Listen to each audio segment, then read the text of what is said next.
అంటే వాళ్ళకి కావాల్సిందే అది. ఎవరైతే ప్రశ్నించే వాయిస్ ఉన్నాయో వాళ్ళందరిని ఎట్లా సైలెంట్ చేయాలి, వాళ్ళకి నచ్చిన పార్టీని కానీ వాళ్ళకి నచ్చిన లీడర్ని కానీ ఎవరైతే విమర్శిస్తున్నారో, అంటే విమర్శించే ప్రశ్నించే హక్కు డెమోక్రటిక్ రైట్ అందరికీ ఉండదు. దాన్ని కాదనే హక్కు వాళ్ళకి లేదు. ఆ సంగతి వాళ్ళు మర్చిపోతున్నారు. అయితే దీనివల్ల ఇది ఓన్లీ మహిళల సమస్యగా మాత్రమే చూస్తున్నారు. ప్రాబ్లం ఏంటంటే ఇది కేవలం మహిళలు మాత్రమే ఫేస్ చేసే సమస్య అనుకుంటున్నారు. అందరికీ వెళ్ళిపోయినాక రావణ్ చూసినాం. ఒకటే తేడా ఏంటంటే రావణ్ మగవాళ్ళకి ఏంటంటే బట్టలు వేసి వదిలేస్తారు చీరలు లాంటివి, ఆడవాళ్ళకేమో చీరలు ఇప్పటి వదిలేస్తారు. అంతే తేడా. దీంట్లో కూడా మళ్ళీ జెండర్ డిస్క్రిమినేషన్ తేడా ఏం లేదు. ఇప్పుడు ఏంటంటే వీళ్ళందరూ ఈ ట్రోల్స్ అందరూ చేసే పని మనకున్న డిజిటల్ స్పేస్ లో ఒక వర్చువల్ అయితే ఒక డిజిటల్ ఆఫ్ఘనిస్తాన్ లాగా ట్రై చేస్తున్నారు. అక్కడ ఎట్లయితే మహిళలకు మొత్తం ఎట్లాంటి హక్కులు లేకుండా చేస్తున్నారో ఈ డిజిటల్ స్పేస్ ని వాళ్ళు ఆక్రమించుకొని మనకు ఇక్కడ ఉన్న హక్కుల్ని తీసుకోవడానికి ట్రై చేస్తున్నారు. మరి ఎందుకు తగ్గాలి?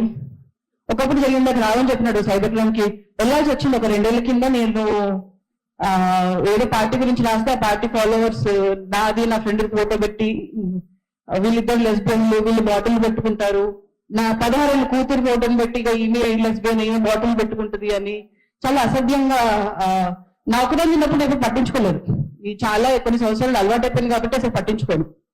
కాకపోతే నా ఫ్రెండ్ది నా కూతురుది మైనర్ అమ్మాయి కూడా ఇన్వాల్వ్ అయ్యేసరికి పోలీస్ స్టేషన్కి వెళ్తేనే వాళ్ళు అకౌంట్ డిలీట్ చేయొచ్చు కదా, ఇవన్నీ రాయకుండా ఉండొచ్చు కదా, ఇలాంటి సలహాలు ఇస్తారే తప్ప మేమేం చేస్తాము పోలీసులు అంటే ఒక రక్షణ వ్యవస్థగా మేమేం చేస్తామని పోలీసులు చెప్పారు. ప్రాబ్లం అది. సో అయితే కాంగ్రెస్ గవర్నమెంట్ కి లేకపోతే ఇప్పుడు నెక్స్ట్ వచ్చే ఏ గవర్నమెంట్ అనేసి వాళ్ళ విజ్ఞప్తి అంటే ఏదో ఒక నిరుద్యోగ పెన్షన్ అన్నీ ఇవ్వండి. ఇట్లాంటి పనులు వాళ్ళకి ఒక పెన్షన్ ఇస్తే గమ్మున కూర్చుంటారు డబ్బులు వస్తే, లేదా ఉద్యోగాలన్నీ ఇవ్వండి. ఎందుకంటే ఇవి చదువులు ఉండవు, ఉద్యోగాలు ఉండవు, ఖాళీగా ఉండే ఏం చేయాలో తెలియదు, ఇట్లాంటి వాటికి బారిన పడతా ఉంటారు. సో ఉద్యోగాలు అన్నీ ఇవ్వండి, లేదా నిరుద్యోగ పెన్షన్ అన్నీ ఇవ్వండి ఇట్లాంటివి మమ్మల్ని కాపాడడానికి. అయితే గవర్నమెంట్ కూడా ఇట్లాంటి సీరియస్ గా తీసుకోవాలి. ఎందుకంటే చట్టాలు ఉన్నాయి సైబర్ క్రైమ్ అగేన్స్ట్ గా, కాకపోతే ఓన్లీ డబ్బులు విషయంలో మాత్రమే సీరియస్ గా చూస్తారు తప్ప ఇలాంటిది గవర్నమెంట్ కూడా సీరియస్ గా తీసుకోవట్లేదు. పోలీసులు అయితే అసలు సీరియస్ గా తీసుకోరు.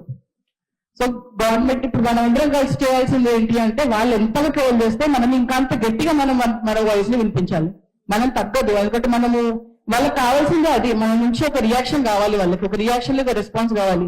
అది బాధైనా కోపమైనా అసహ్యమైన ఏదైనా సరే మన నుంచి ఒక రెస్పాన్స్ వాళ్ళకి కావాలి. కాబట్టి అవే పట్టించుకోకుండా ఇంకా మనం ఉన్నది ఇంకా 4 ఇంతలుగా ఎక్కువ మాట్లాడడము, ప్లస్ ఒక వాయిస్ కి తోడుగా ప్రజాస్వామ్య విలువలు కాపాడే ఇంకో 10 గంటలు ఇంకా తోడుగా రావడం, ఇది మనం చేయాల్సింది. Thank you.